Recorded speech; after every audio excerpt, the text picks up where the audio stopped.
Hai, kembali lagi dengan saya Putri Natalia Situmorang. Nah, pada video kali ini saya akan membawakan tentang mata kuliah metode penelitian dengan materi sumber-sumber masalah penelitian. Identifikasi topik penelitian. Topik adalah inti utama dari suatu pembicaraan, tulisan atau karya seni. Topik merupakan hal pertama yang harus ditentukan sebelum memulai proses komunikasi, baik secara lisan maupun tertulis. Jika dalam konteks penelitian, maka topik penelitian adalah suatu pokok permasalahan yang akan dikaji dalam penelitian. Topik penelitian merupakan pokok dari penelitian atau pembicaraan dalam penulisan artikel ilmiah. Topik penelitian harus ditentukan sebelum seseorang melakukan penelitian, karena topik penelitian akan menjadi landasan dasar setiap kegiatan penelitian dilakukan. Nah, ada beberapa syarat untuk menentukan topik. Yang pertama itu orisinalitas. Topik penelitian harus orisinal dan belum pernah diteliti sebelumnya. Hal ini bertujuan untuk menghasilkan temuan baru yang dapat memberikan kontribusi pada ilmu pengetahuan. Yang kedua, bermanfaat. Topik penelitian harus bermanfaat bagi masyarakat atau komunitas tertentu. Penelitian yang bermanfaat dapat membantu menyelesaikan masalah, meningkatkan kualitas hidup, atau memberikan solusi atas suatu permasalahan. Yang ketiga, kemampuan peneliti. Topik penelitian harus sesuai dengan kemampuan peneliti. Peneliti harus memiliki pengetahuan dan keahlian yang cukup untuk meneliti topik tersebut. Yang keempat, ketersediaan data. Data yang diperlukan untuk penelitian haruslah tersedia dan dapat diakses. Peneliti harus memastikan bahwa data yang digunakan valid dan reliable. Yang kelima, efisiensi penelitian. Haruslah efisien dalam hal waktu, biaya, dan tenaga. Peneliti harus memiliki topik yang dapat diselesaikan dalam waktu yang wajar, dan biaya yang terjangkau dan tenaga yang tidak terlalu besar. Yang keenam, kejelasan rumusan masalah. Topik penelitian harus dapat dirumuskan dengan jelas dan terukur. Rumusan masalah harus menunjukkan apa yang ingin diteliti dan bagaimana penelitian akan dilakukan. Yang ketujuh, ketepatan metode penelitian. Metode penelitian yang digunakan haruslah tepat dan sesuai dengan topik penelitian. Peneliti harus memilih metode penelitian yang dapat menghasilkan data yang valid dan reliable. Yang kedelapan, etika penelitian. Peneliti haruslah dilakukan dengan etis dan bertanggung jawab. Peneliti harus menghormati hak-hak partisipasi dan menjaga kerahasiaan data penelitian. Yang kesembilan, keberlanjutan penelitian. Topik penelitian harus memiliki potensi untuk dilanjutkan di masa depan. Ada beberapa sumber penemuan masalah penelitian. Yang pertama itu dari pengalaman pribadi. Setiap individu dapat mengidentifikasi masalah penelitian berdasarkan pengalaman unik mereka, baik dalam kehidupan sehari-hari maupun selama studi akademis. Yang kedua, dari lanjutan atau perluasan penelitian. Peneliti dapat memilih masalah penelitian dari penelitian sebelumnya, terutama jika penelitian sebelumnya memberikan saran atau pengembangan atau kelanjutan. Yang ketiga, dari sumber kepustakaan, baik dari buku teks, jurnal, dan laporan penelitian dapat menjadi sumber identifikasi masalah untuk memberikan rekomendasi untuk penelitian lebih lanjut. Yang keempat, forum pertemuan ilmiah. Hasil pertemuan ilmiah dan diskusi dengan para ahli di bidangnya dapat memberikan wawasan dan pandangan baru untuk mengidentifikasi masalah penelitian. Yang kelima, observasi dan pengalaman langsung. Hasil observasi dan pengalaman langsung dapat menjadi sumber masalah yang dapat diangkat dalam perencanaan penelitian. Yang keenam, perubahan paradigma dan pendidikan. Perubahan dalam paradigma pendidikan seperti kurikulum, media pembelajaran, dan metode pembelajaran dapat menjadi sumber identifikasi masalah penelitian. Yang ketujuh, fenomena pendidikan.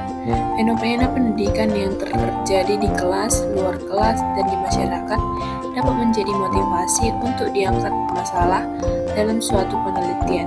Dan yang kedelapan, deduksi dari teori.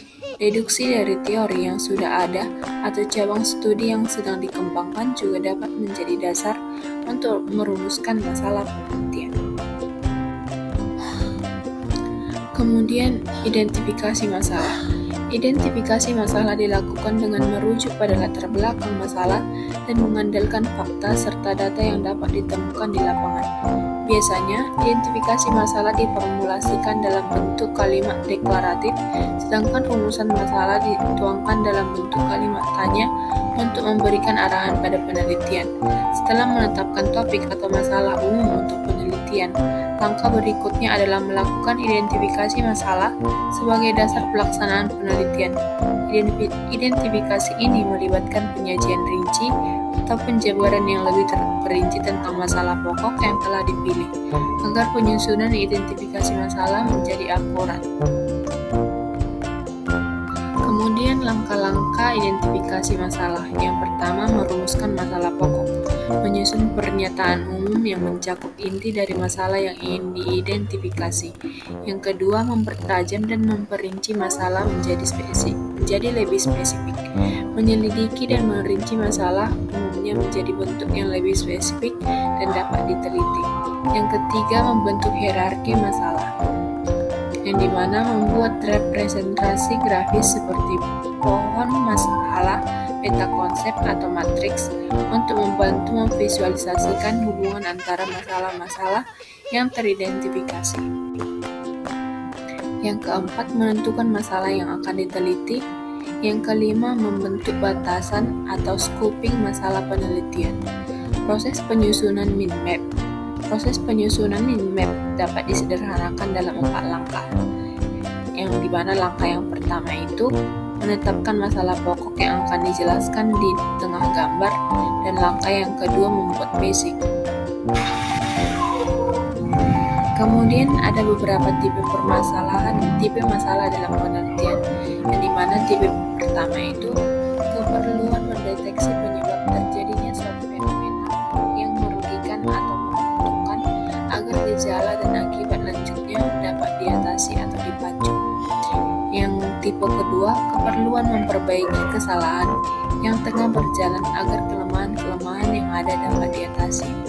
Tipe yang ketiga, keperluan meramalkan akibat positif dan negatif dari suatu kebijakan baru.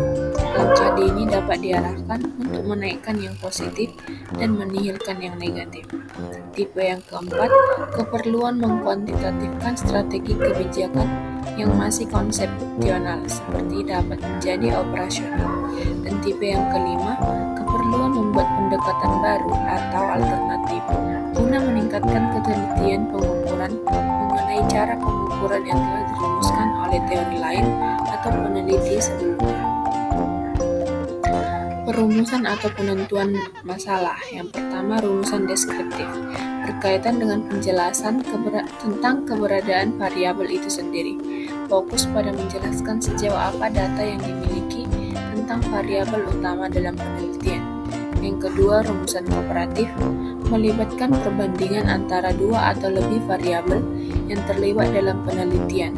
Komparasi dapat dilakukan pada dua lokus yang berbeda atau menggunakan metode yang berbeda. Yang ketiga, rumusan asosiatif, berkaitan dengan menemukan hubungan antara dua variabel atau lebih. Hubungan yang ditemukan dapat berupa hubungan gejala. Masalah penelitian. Menurut Silalai, terdapat dua kategori sumber masalah penelitian, yakni yang pertama sumber teoritis, mencakup masalah penelitian yang berasal dari teori atau tinjauan literatur yang ditemukan dalam berbagai bahan tertulis, termasuk materi sumber sekunder seperti buku teks dan materi sumber primer seperti monografi. Sementara sumber praktis melibatkan masalah penelitian yang berasal dari pengalaman empiris, terutama pada penelitian terapan yang berfokus pada permasalahan konkret. Ide atau permasalahan praktis dapat diperoleh melalui pengalaman pribadi peneliti atau melalui studi pendahuluan atau penjajakan. Ciri-ciri rumusan masalah yang baik. Yang pertama, kontribusi yang dimana memberikan kontribusi pada beberapa aspek seperti pengembangan teori baru. Yang kedua, orisinalitas, tidak bersifat pengulangan terhadap penelitian lainnya. Yang ketiga, pernyataan masalah, yang dimana pernyataan masalah harus mencakup pernyataan penelitian dan gambaran asosiasi antara dua variabel atau fenomena yang dapat diukur.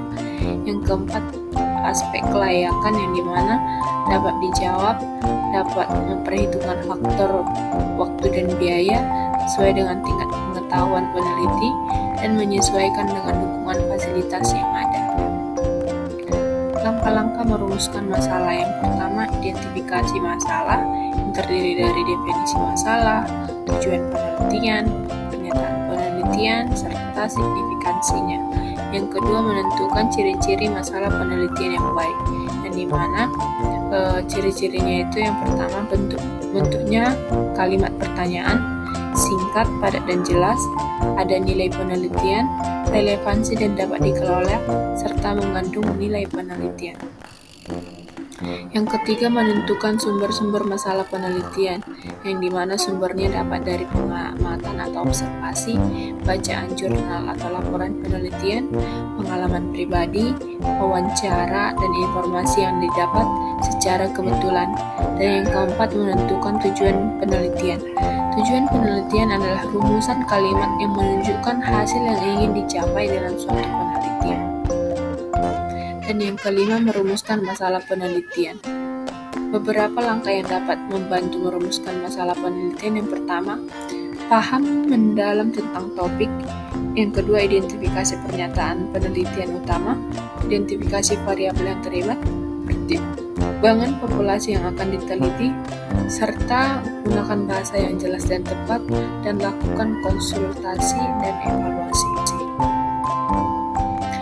Jadi kesimpulan dari materi ini yaitu proses penelitian ilmiah harus diawali dengan penentuan topik penelitian yang tepat, relevan, dan layak diteliti.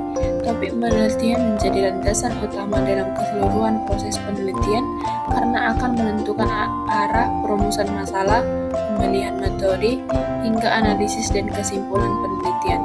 Pemilihan topik yang baik perlu mempertimbangkan minat dan keahlian peneliti, kesesuaian dengan bidang ilmu, isu aktual, ketersediaan data, serta keterbatasan waktu dan sumber daya. Selain itu, topik penelitian harus memenuhi syarat orisinalitas, kebermanfaatan, kejelasan rumusan masalah, ketepatan metode, efisiensi, etika, dan potensi keberlanjutan penelitian. Kemudian di sini saya ada menyediakan kasus yang pertama. Seorang mahasiswa gizi menemukan banyak ibu balita belum memahami gizi seimbang saat praktik lapangan dan ingin menelitinya. Nah, pertanyaannya, sumber masalah penelitian ini berasal dari A. Kajian pustaka, B. Pengalaman pribadi, C. Forum ilmiah, D. Dedukasi teori, dan E. Kebijakan pemerintah. Jawabannya adalah B. Pengalaman pribadi. Karena sumber masalah yang didapat ini itu didapatkan saat peneliti sedang melakukan praktik lapangan dan dia tertarik untuk menelitinya. Nah, kasus yang kedua, seorang peneliti membaca jurnal yang menyarankan penelitian berkelanjutan tentang efektivitas edukasi gizi. Sumber masalah penelitian berasal dari A. Observasi langsung, B. Fenomena sosial, C. Lanjutan penelitian sebelumnya, D. Pengalaman pribadi, E. Informasi keberlanjutan. Jawabannya adalah C. Lanjutan penelitian sebelumnya, karena sumber masalah diambil dari penelitian yang sebelumnya untuk dilanjutkan. Kemudian kasus yang ketiga, dilakukan penelitian untuk memprediksi dampak kebijakan pembatasan makanan tinggi gula di sekolah. Tipe apa permasalahan penelitian?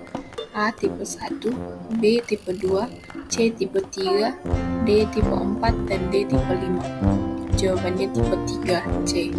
Karena tipe 3 merupakan keperluan meramalkan akibat positif dan negatif dari kebijakan baru yang bertujuan untuk menaikkan nilai yang positif dan menihilkan nilai yang negatif.